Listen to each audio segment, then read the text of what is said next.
You got a train whistle, right? Maybe you should get the train whistle going. That's kind of like Johnny Cash, right?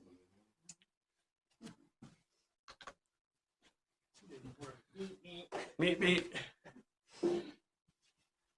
Okay, so we had this irony before we got right into there. So we had the Samaritan, and you just cannot look at these. There's, it's you can't do it any other way, right? Well, you can. We don't have. We're not into the rabbinical stuff. If we were really Teen Hodos, we would be doing that, right? And what do? They read an entire scroll.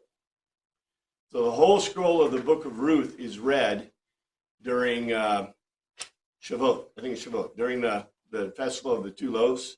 Okay, the festival that is about the giving of the Torah. Then they do during Esther, during Purim, they read the whole scroll of Esther. Now, that is both a Hebrew practice and it's also a Greek practice. Because a Greek person would tell you that you can't read, you just can't take it out of context. The only way to read these things, these ancient documents, is the whole document, the whole logos to telos from one end to the other. And there are breaks, there are intermediate logoses and teloses in the documents, but you really can't break them up. As I showed you in the pictures, they kind of go parallel to each other, and you find them here and you find them there, but there is an overall. And so ancient writers would probably, and they probably did, if we could go to the ancient world, right, you heard about it because they always made fun of it. How long were the Puritan services? I don't remember. 3, 4. Yeah, and how long are the Orthodox services? You should go to all night. Well, at least 3 hours. John Chrysostom's Mass is at least 3 hours long.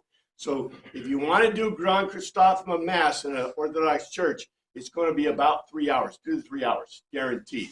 So we make fun, you remember in your schools, they made fun of the Puritans, they made fun of the Pilgrims, they didn't make fun of the Orthodox because they didn't know, they were ignorant.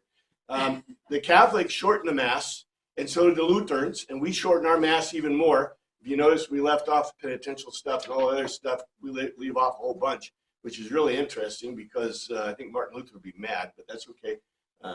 Just commentary about modern church. We make it fit into time. And if it's more than an hour and a half, and oh well. So anyway, I'm just saying that when they read, I bet in the ancient world, when they read one of these documents, they said, today we're reading John, and somebody stood up there with the document and recited from John, probably very beautifully, because remember they had it memorized, and they memorized, today, you know how your kids read, right? Jesus said, I am the way, the truth, the life. How are you supposed to read it? You read with inflection, you read with artistry. If you have a really good lector, and that's what you do in a lot of churches, you have trained lectors. People actually are approved lectors, and they go up and they've read it more than once, so they actually understand the words you're going to read before they read them. And then they read them with inflection, they read them with artistry, and everybody in the whole room is like quiet because they are reading the scriptures in a way, and that's why people love the King James, right? Because the King James Version has an artistry about it. And I'm just saying, today we don't do that. We read pieces, parts, which is cool. We've been doing that for a long time, since at least when we start doing the readings and the orders. The readings and the orders, the Catholic Church kind of started, but we've always read the sequences, orders, of 3-year sequences, right? We've done that for a long time. Probably since, I think, the turn of the previous century.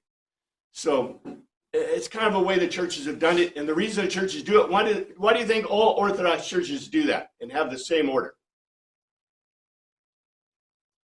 Because in Christendom, we want everyone reciting the same stuff from God every week. And there is an orthodoxy in all of the liturgical churches, generally. So it kind of gets, well, it's considered unorthodox to change the readings, because if you do, you're not reading the same as the Catholic Church, the Orthodox Church, all these churches around. Yes, sir. So back when they used to have 3-hour churches, they wouldn't have had Sunday school? Presumably, or I don't know. We used to have Sunday school every day in the schools until 1962. In 1962, the Supremes stated that the Constitution, although it allowed it for how many years, 100-something years, did not allow it anymore. And so therefore, they took the Bible out of the government control schools, and the private parochial schools had to take that burden.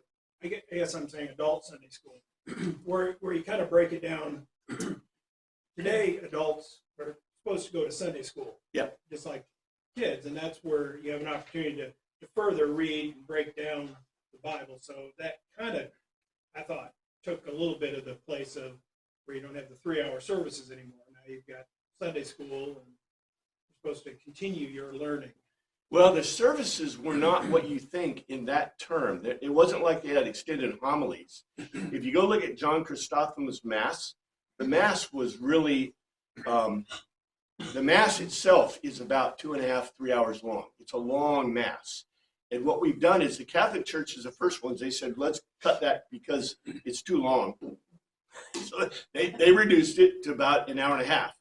And then, the Anglican service, most services are about 1.5 hours long if you do the whole Mass, if you do, the whole thing. We have even condensed it a little bit further, and then we cut out parts. I don't know why we cut out parts, but we cut out parts, and then, those are the ones we don't have. So we cut it and fit it into 1 hour and 15 minutes, and although some of that is not the Mass. In the Pilgrim era, one of the big deals, and by the way, this is a different, okay, I'm going to rabbit hole, that's all right, I guess. There are 3 types of worship. You guys know what they are? There is what we call man-based worship, there is what we call liturgical worship, and there is spirit-based worship. Pentecostal, sometimes we call that. So in man-based worship, which is generally the Pilgrims, the Baptists, many are kind of blends of this. The most important thing in the whole worship is the sermon. They call them usually a sermon and not a homily. The sermon is the most important part. So if you go to Baptist Church, Church of Christ, what you'll find they have almost all the elements that we do, but they're really short, they're really sweet. Sometimes they're like very little. And then they'll have a long sermon. Sermon's 45 minutes or longer. And so that's called man-based because it's not based on man. It means there is a man who is trying to teach you, right? So it's what you're talking about, a Sunday school thing. They teach lessons. They teach kind of what we do in adult Sunday school. Today they're adding stuff. If you go to New Springs, you'll probably find something similar maybe. I've been to a couple of New Springs. They're kind of a mix. Ours is liturgical based. So the focus of liturgy is the worship of God. So it's not to convince you. We presume that you are convinced about the gospel, that you are Christians. And therefore, the whole purpose of worship is a pep rally. We're worshiping God. But it's a pep rally. It's a pep rally for us, but we're worshiping our God. And so when we go out to the world, then we are teaching others and we're presenting God to others. So that's the purpose of liturgical worship. The spirit-based worship is the Pentecostals, where a lot of the basis of the worship is they call it glossolalia. It's not really glossolalia, but speaking in tongues, running the pews, yelling, all kinds of stuff. I don't know if you've ever been to a Pentecostal service. It's pretty interesting. One of the greatest anecdotes of Pentecostal service is they had a Jewish person come in and actually begin to recite the Lord's Prayer or recite the Psalm of David in Hebrew, and they kicked him out because there was no interpreter. So anyway, I'm not a big fan. Spirit-based worship is great, and we should be spirit-based in our worship, but you can take it to extremes that are not very good. You can take everything to extremes, I guess, although God would probably say, hey, if we're up to God, do you think he'd say, hey, give me 3 hours of happy, right? Or what? Or just fit me into your day. Just say, okay, we're comparing the ancient world to the modern world. John Chrysostom made our mass. We all follow his basic stuff. But anyway, the 3 types of worship that people generally do, and not to make fun of any of them, because people make fun of us, and in our liturgical base, they always one of the biggest complaints about what's the biggest complaint about liturgical base? You know what it is? Boring? Not so That much. becomes meaningless because you just say the same words over and over by memory and you don't think about them. Exactly. That is almost always the biggest problem they have with that type of worship, which to some may be true. They call When it it gets frozen. watered down over a period of time. When they developed the liturgy, the people knew what the liturgy meant. And as you get new people in, if you're not continually training them, why do we do this? Where is the source of this? It gets watered down and becomes just saying the same thing every Sunday. And I'll throw this out to you too. You guys realize what the world is like, right? We are not a starvation-based culture. If we were a starvation-based culture, you would be lucky to have our children for confirmation. In the ancient world, you gave your children for confirmation for a certain period of time. And guess what? They're confirmed in the church. Do they need any more training? Well, they do, but do they? No, they're not going to get it because what are they doing? They're working. If you don't work, you starve to death. In our culture, if you don't work, the government gives you a check and some money and some food, and then you go to Catholic Charities after you burn through all your alcohol money, and you get some more food. So, and by the way, the biggest indicator of poverty in America is obesity. And they say it's because of bad food. No, it's not because of bad food. It's because of too much food. Never saw a person in a prison camp that was starving to death because they had bad food that was fat, but just say it. It's a different kind of food, though. There is something to that, though. As somebody who's studied a lot about nutrition and what's in our food. Although I find when I go to the grocery store, it's more expensive to buy that bad stuff than it is to buy the good stuff. Right? The good stuff's pretty cheap, actually, because of the processed food. It costs money to process it, so you have to put energy into it. Oh, my goodness gracious. Anyway, I don't think people have any excuse. None of us, right? We're just products of where we are, I guess. No, we're not. Anyway, that's the whole point, and that's what you're saying, right? If we train and we learn, and guess what? We have more time to train and learn and be than we ever have in history, which also I think is a great thing. Anyway, so we have this is the irony, and I think it's a beautiful irony. Here, let me go back to the verse before. Assigning a reason, Jesus himself bore witness that a foreteller holds no value in his own fatherland. And I told you this is an irony, because the next verse, and we already translated pretty much, it says, accordingly, when he came to Galilee, the Galileans received him, all of them having stared at how much he had done in Jerusalem in the festival, and assigning a reason they themselves had gone to the festival. Okay, where is Jesus' fatherland? Bethlehem of Judea, right? Is he from Galilee? And I'm going to show you a picture. He is living in Galilee because his family went to Nazareth, right? But his fatherland is Judea, which this is why it's an irony. Where is he not accepted? In Judea, right? Where is he accepted? By the way, the Samaritans accepted him, the Galileans accepted him, and the festival is the Passover from John 2, just before Nicodemus. So remember, he went to Jerusalem for the Passover, and that's where he met Nicodemus. And so John is taking us back because Jesus had removed the buyers and the sellers from the temple, and this made the Galileans very happy. Why would that make the Galileans happy? They travel all this way and they have to buy the lambs and everything and exchange their money. And yeah, exactly. So, okay, well, you know how it works, right? You know how it works. When I went to East Germany, when I lived in Germany, I went to East Germany. You're required by East German Soviet law, to get your marks in East Germany. And they were basically 1-to-1 West German, East German marks. But when you went to East, when you were in the West, you could get the East German marks 7-1 because their currency was so terrible, right? So you, guess where you got your marks? In West Germany, and you brought them in. And when if they asked you, you said, well, these are marks I had from before, right? And of course, today, in those days, they couldn't track currency the way they want to today. By the way, better confess to your $600 Vimeo things because that's in the new law to the IRS. So it's going to be really fun. Anyway, so what did you do if you lived in Jerusalem? You would convert your money on the sly, right, before you went to the temple. So you had temple funds so you could buy your, or I bet they had a pre-approval process. It's kind of like buying a used car. You go get a pre-approval for your car, right? So you can, hey, here's my lamb. Will you give me a pre-approval? Yeah, give me a shekel. I give you a pre-approval. That's a go. Oh, it's got a little flash spot there, but that's okay, right? Shoe polish. A little shoe polish. Yeah, we'll fix that up, right? Anyway, so you know that the people in Jerusalem were playing the game. You know the people that came from Galilee, they were required to, right? They had to. And guess what? Were they playing the game? No. What's that? That's it, true. Forced to.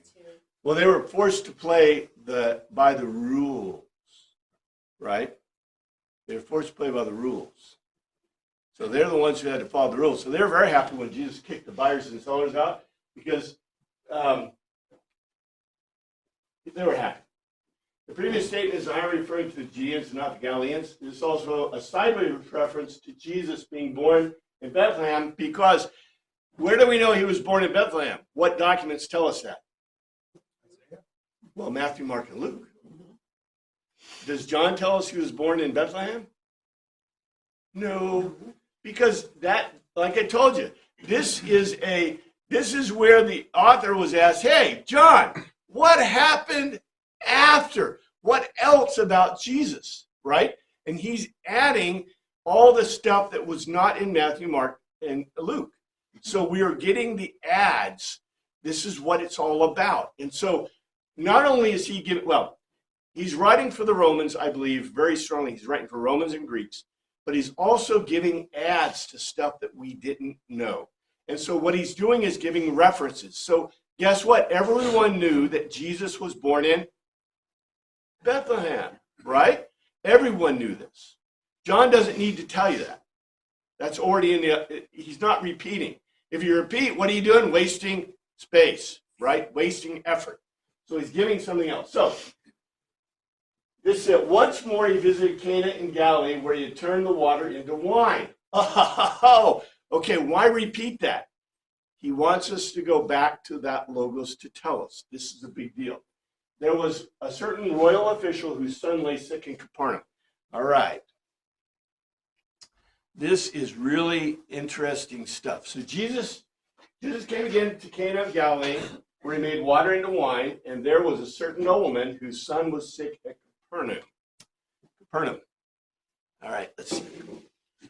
Alpha, he came or went, certainly accordingly anew to or into the Cana of Galilee, whatever where, if he had made or done the water, wine, and there was a certain one or thing of Aleskos, a regal, to which what the huios, the offspring, was feeble in Capharnaum,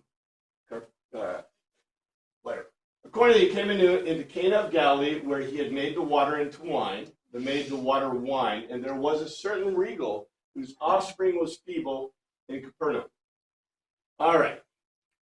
The author is recaging the logos. He's bringing us back to remind us of a couple of things. He reminded us of the Passover. He reminded us of, the water into wine. So he wants us to remember these specific things within the context. This is a restatement in the text concerning the telos of the Simeon of the wine. And you say, well, why would he do that? Well, we're going to find out. And I also want to mention to you this. I got a note here. All right. We we view sickness very different than they did in the ancient world. In the ancient world, okay, I know we all want our Nancy Drew or whatever, our Dolly Dinkle view of sickness, right? Everybody's going to take care of sick people, right? No. In the ancient world, sickness was an indication that you were cursed by God. Period. Done. That's why a fever is called a curse of Zeus. In Greek, it's literally a curse of Zeus, because Zeus was the god of fire, and if you had a fire inside your body, that meant that Zeus had cursed you.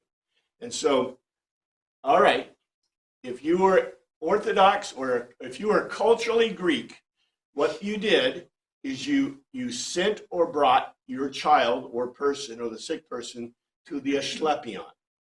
In the Asclepion, priests and priestesses of the Asclepion, and Asclepius is the god. The god Asclepius actually started as a doctor. You know the thing with the snakes on it, that the caduceus, yeah, that the doctors use. That symbol is Asclepion's symbol, and the Asclepius' symbol. And so Asclepius began life as a human, but he didn't treat necessarily sickness, although miracles are reputed to him for curing sickness. That showed that he had power over what? If you can cure sickness or the curse of the gods, you have power over the gods.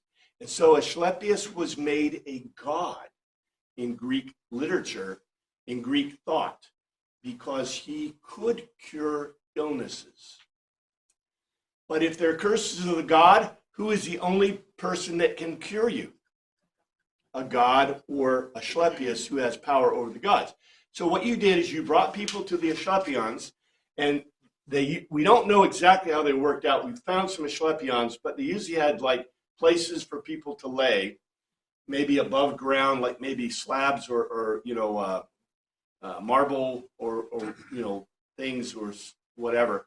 We do know that people brought, for example, if you had a bad leg, you'd bring a cast of your leg to the Asclepion, and you would pay money to the priest of Asclepius, and they would hang your stuff. So therefore, in Corinthians, and I believe it's Ephesians, and there's another one, we know that the Christians were meeting in the Asclepions because what does Paul say? He makes direct references to this in those works about your limbs, your body parts, whatever. And so people would make a cast of their injured or bad body part and bring them to the Asclepions. The people that were sick would go to the Asclepions and basically went to an Asclepion to die. We know that early Christianity was meeting the Asclepions. What did they do? According to Paul, by the way. They attended them and they fed them and they kept them warm. And basically these are what became the first hospitals. Christianity started the first hospitals in the world, and it's well documented. There were no other hospitals until Christianity, because before Christianity, you were cursed by the gods, therefore you went to an Asclepion to die. Now, in the real world, what did people usually do? Oh, Billy, you've got a little cough. I don't think that's a curse. I think that you just need a little rest. Go into the back room and don't be seen, right? And maybe they get better. If they get better, what happened? They went to the Asclepion. If somebody caught you, send you to Asclepion. Now, Hebrew was a little different. Romans and Greeks were, Romans not as much as Greeks, but Greeks were big time into this Asclepion thing. Now, obviously, if you got a wound, right? Let's say you were injured, like got cut or harmed or crushed, right? That could have been a curse from the gods, fate, but it could just be fate, right? So guess what? 90% of the doctors and Hippocrates, probably Asclepius, all these doctors in Greek stuff, what were they treating? Wounds. And that's what you see. As a matter of fact, if you were fighting a battle and you got a wound, that was maybe fate, but it was also honor, right? Big time honor. And remember, the Greeks are into grace into, what's the word in Greek? Charis. They're into charis. They're into grace. But obviously, what is the greatest grace you can give someone is you treat their wounds because they got an honorable wound. So all those doctors and all those people are treating not illness, but rather wounds. And that's the ancient world for a long time, for a long, long time, until Christianity kind of broke the mold, right? Because the Christian worldview is God cursing you? What? Sin. Yeah, it's the sin in the world that is causing a curse to the world. And therefore, everyone has sinned. Therefore, the Christian worldview at this time was a huge change of worldview. Therefore, and of course, you always get into this because this is always a truthism through Judaism and Christianity, attributing sickness to sin to an individual. But what kept Christianity from doing that? Some Christians even go that way today. I mean, some Christian denominations even think that, right? Our belief in original sin. No, not so much that. It's Jesus's own, and we're going to see some of that because in John it's really prevalent. But Jesus's own statements. Was it this man's parents who sinned, or did he sin? And Jesus said, neither. No, it's not fate, but he is the way he is to show the miracle of God, right? And so the world exists for God, but God lets things bad. I wonder, why are we in Gomorrah today? Guess what? The more Gomorrah you're in, the more people come to Christ. And we don't want that. It's going to be horrific. A lot of people are going to die. A lot of people are going to be harmed and abused, but yet more people will come to Christ because you're living in Gomorrah. Unless God decides we're going to blow it away. But that's why I say Christ. But anyway, their sickness is like that. And so this is an interesting whole issue. So this guy, he calls him feeble. You notice Greek does not have a word per se for sickness the way we have a word for sickness. They either call it a curse, they call it a malediction, they call it a feeble, like feebleness, like weakness, right? Weakness. And that weakness can be both mental weakness or physical weakness. Says he's feeble, but keeping a sick person in your household, and this guy just confessed it. Well, we're going to get to that. What are you going to do? Here's a picture of, I want to show you this. Oh, here we are. Okay, so Jesus is at Cana, right? And this guy's from Capernaum. And he's a regal. Why is he in Cana?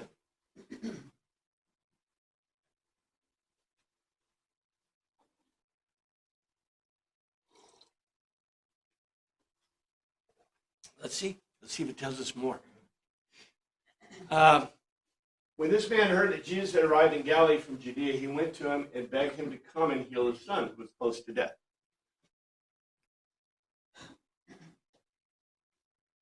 When he heard Jesus had come out of Judea and Galilee, he went to him and he besought him he would come down and heal his son, who was at the point of death. Plotos Ishiet, having heard that because Jesus had arrived from out or among Judea to him, the Galileans, he went off forward to him and was asking in order that he would come down, descend, and cure his kuyan, his offspring. He was intended, a sunny reason, to die off. So, the translation, direct translation, he having heard that Jesus had arrived from out of Judea into Galilee, he went off forward to him, and he was asking in order that he would come down and cure his offspring. A sunny reason, he was intended to die off. Now, this is very Greek statement. Intended to die off, he is fated to die, right? Intended to die off, fated to die. Now, he having heard that Jesus had arrived from Galilee, why was this guy out of Capernaum and in Cana? Where did Jesus just come from? Samaria, which is just south, right? What was this guy looking for? The wine that Jesus changed. The regal. The regal was looking for Jesus. That's obvious. He knew, what did he do? He knew Jesus had gone down to Jerusalem, right? And Jesus had come back up, and then he had gone back down to Samaria. So why did he go from Capernaum, which is up north here of the lake, down to Cana? He was heading to Samaria. He's looking for Jesus. This guy is seeking out Jesus. This is obvious in the text. And part of the reason we know that is both the pointers we get from the author about Jesus going to the Passover, and also about the water into wine. Because where did he do water into wine? In Cana. So this guy had heard about the miracles, the Simeon he had done. And he was looking for Jesus. So he went all the way. Why else would you leave your son? Your son is about to die. Why would you leave your son in Capernaum, which is a long ways, right? And go wandering down to Cana? Oh yeah, I got business. My son can wait. He's going to die, but I got business in Cana.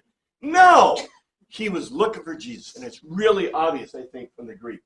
And that's what it says. He, having heard that Jesus had arrived from out of Judea, went to the Galilee, and he went off forward to him and was asking where he would come down and cure his offspring, assigning a reason he was intended to die of. And like I said, that's a very classic Greek statement. Jesus said, this is a really interesting statement from Jesus. Unless your people see signs and wonders, Jesus told them, you will never believe. Oh, and I also want to point out this. Look at the word that's used for ask. Remember I told you, in general, we see, especially with Jesus, but a lot of the people talking, it's apakarinthe. Apakarinthe means he considered for himself and made a decision and then spoke. This uses the direct erota, which is asking. He was asking. So if that could be a direct, quote or statement, where apakarinthe would be you consider, or it was a consideration, right? As opposed, in other words, this guy had it memorized. You see what I'm saying? He memorized what he was going to say to Jesus, is what I would argue. I mean, that's kind of I don't know. It's just an observation from the text, the words that are used. Then said Jesus to him, except ye see signs and wonders, you will not believe. Okay, he said. So this is not an argument. He said, certainly accordingly that Jesus pros forward to him, in case that ne or le Simeon, supernatural ceremonial indications, and a prodigy or omen. Ooh, this is really cool because they add this other word, prodigy or omen.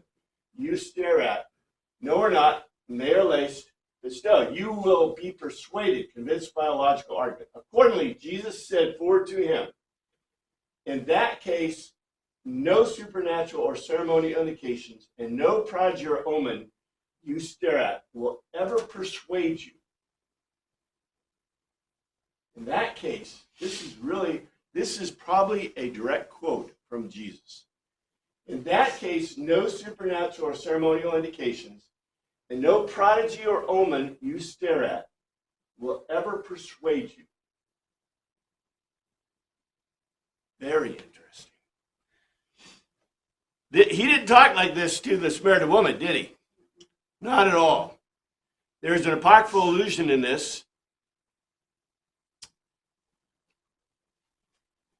Strongly she reaches from one end of the world to the other, and she governs the whole world for its good. That's wisdom. Wisdom I loved and searched for my youth. I resolved to have her as my bride. I fell in love with her beauty. She enhances her noble birth by sharing God's life.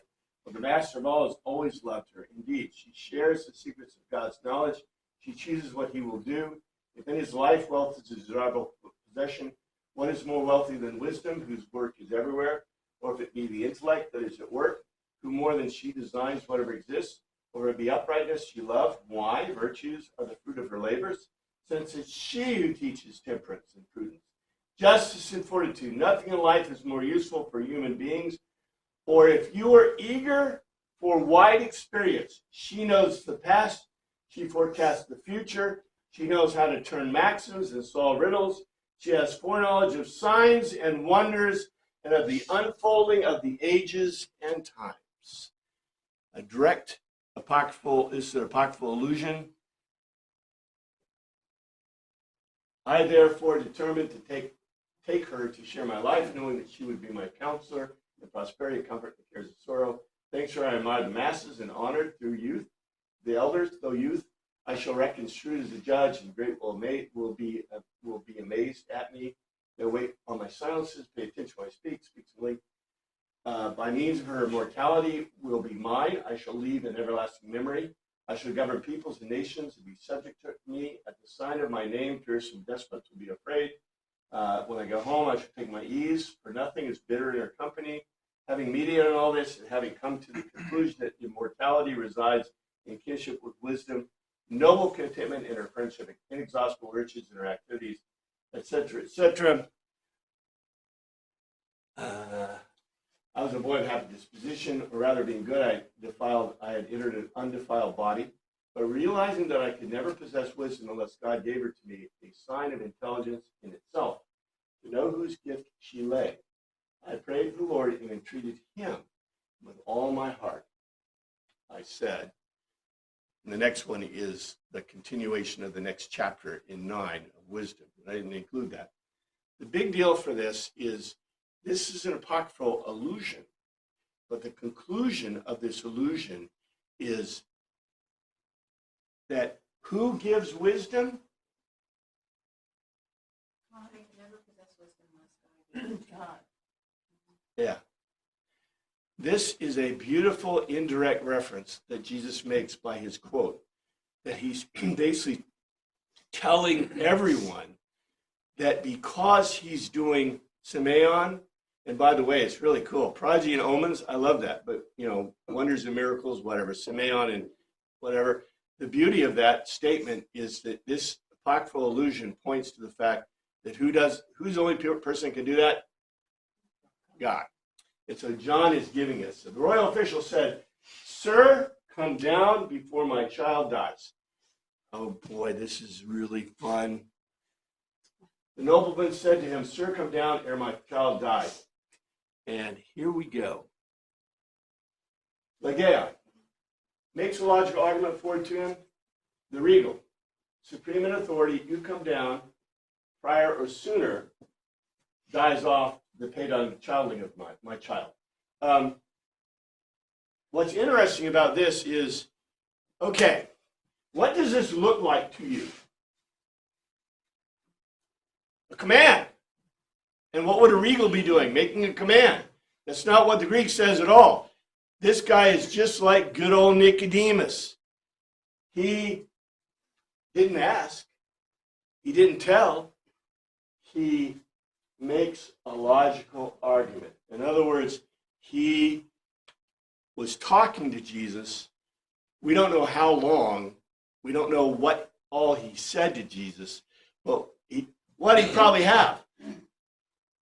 A list of reasons why you should. Right. Please come down. You can see this. Can you see this? A guy begging for Jesus to come take care of his son. The telos, though, is the regal makes a law judgment for him. Supreme in authority, you come down before my childling dies off. And look how he addresses him. Kyrios, supreme in authority. He didn't call him rabbi. Guess what? What did the Samaritan woman call Jesus?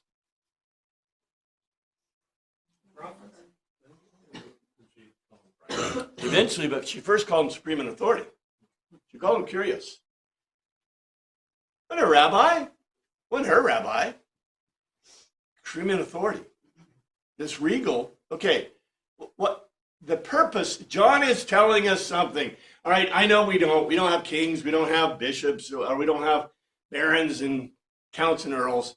But I guess all you guys watch, Downton Abbey or some of those, British shows, right? So you know all about that kind of stuff. So when a baron comes in, what do you bow, right? You do all that kind of stuff. Your lady of curtsy, right? What did this guy do? He's a regal. What kind of regal would he be, by the way? Is it Roman? It says official in my translation. Yeah, but in the Greek, it's basileus. Right, so what makes them think that he was some sort of official as opposed to like a nobleman? Because what you have is it NIV you're looking No, at? it's ESV.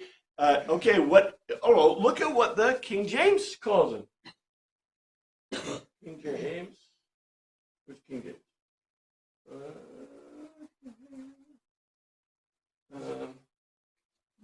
King James.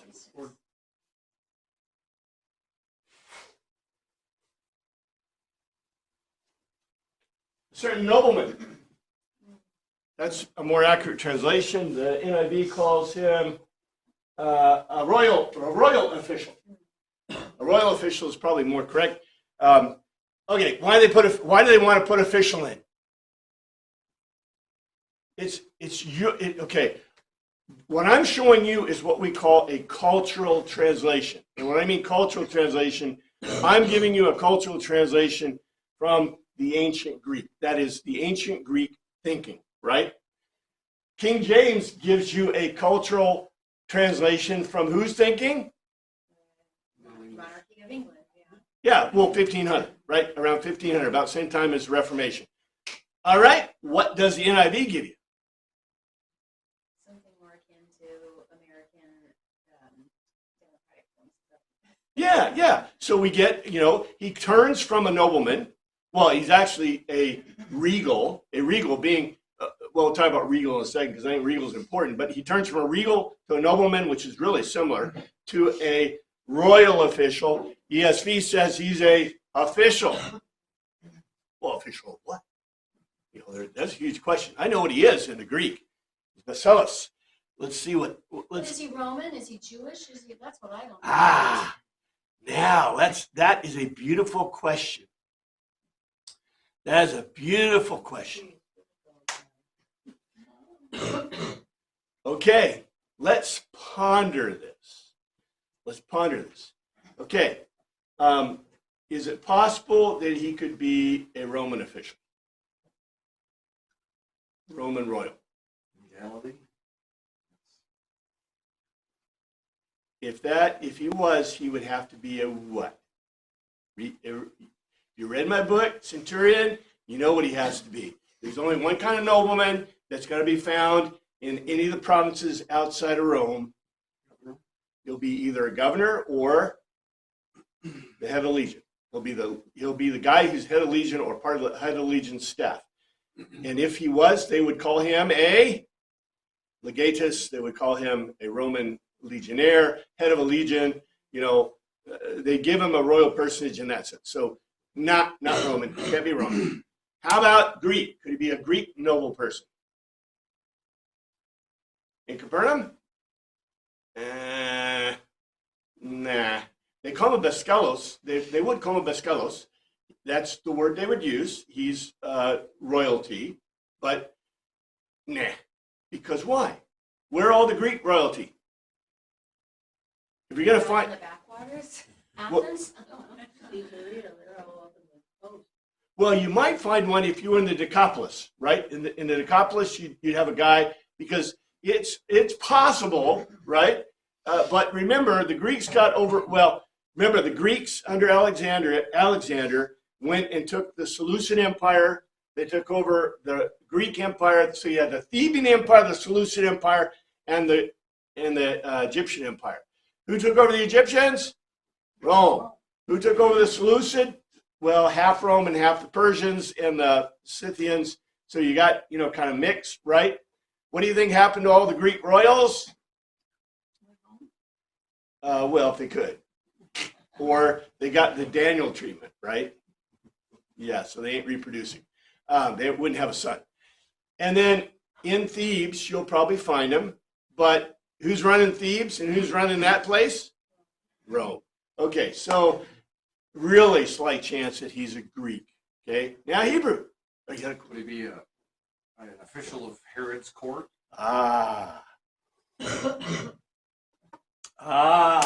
Okay. I guess I should go back to the map.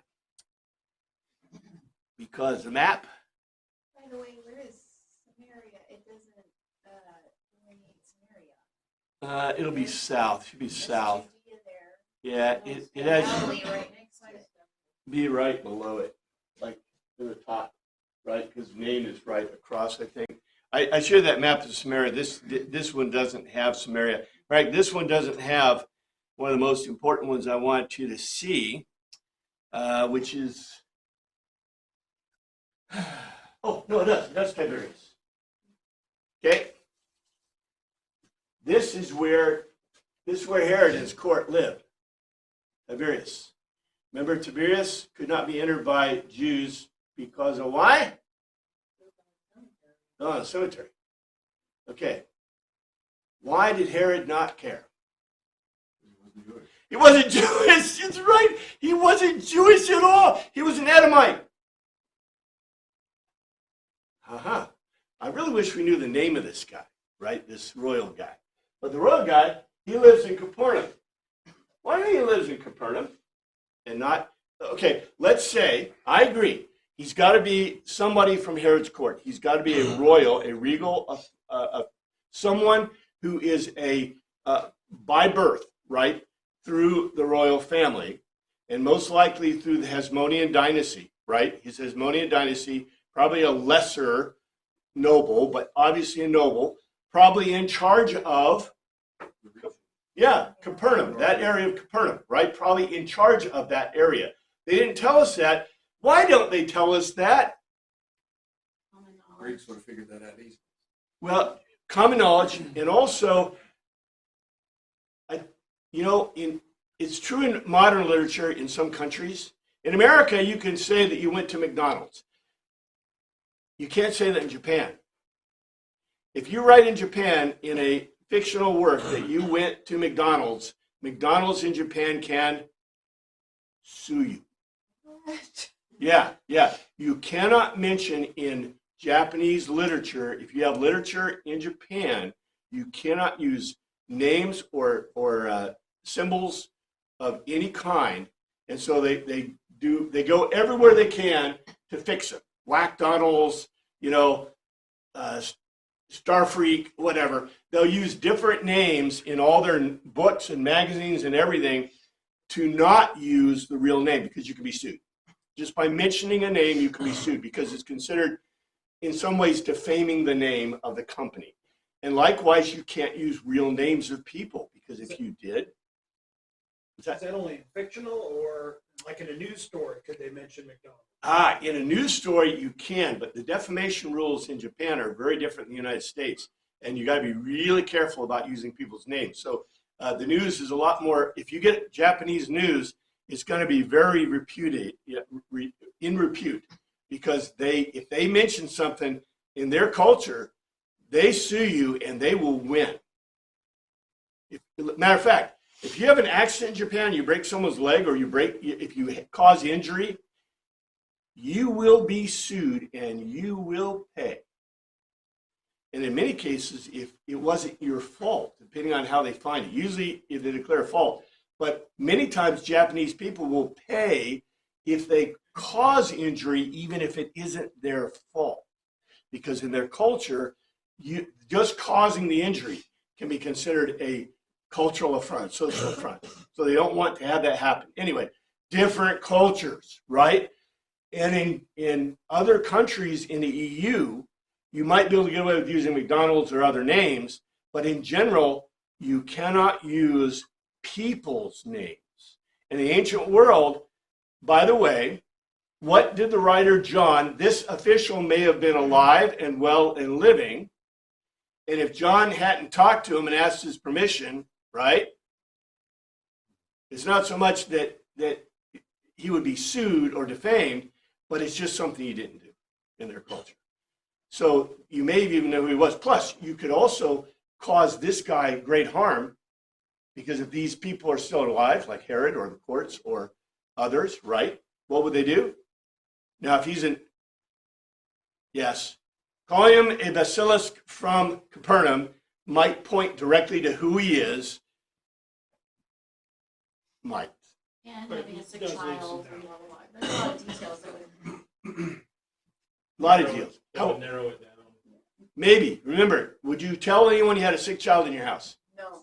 No, never. He would never do that. So that may have been a hidden thing. So anyway, there's a lot in this story we don't get, or story in this account that we don't get because we're not thinking like the Greeks in the ancient world, the Hebrews. But I'm saying he's probably Hebrew. He's probably from Herod's court. Is he an Orthodox Jewish guy kind of ish? Probably not, because then he couldn't go back to Tiberius to report to his ruler. Maybe, maybe not. This is an interesting problem, right? So, okay. Yeah. Jesus was brought, remember the Romans when they brought Jesus out on the pavement? And the priests would not go into the pavement because it was considered that would pollute them. Right, ritually pollute them so they couldn't go to Passover. And yes, going into Tiberias would cause ritual pollution. However, you could go to the mikvah and you could get your thing. So almost the fact that he's living in Capernaum would say to you that maybe he is more Orthodox than, but yeah, this is just conjecture. This is pure conjecture because we don't know. This is really cool information that I want to know, right? We want to know. Anyway, he's from Capernaum. Let's see what he goes and says.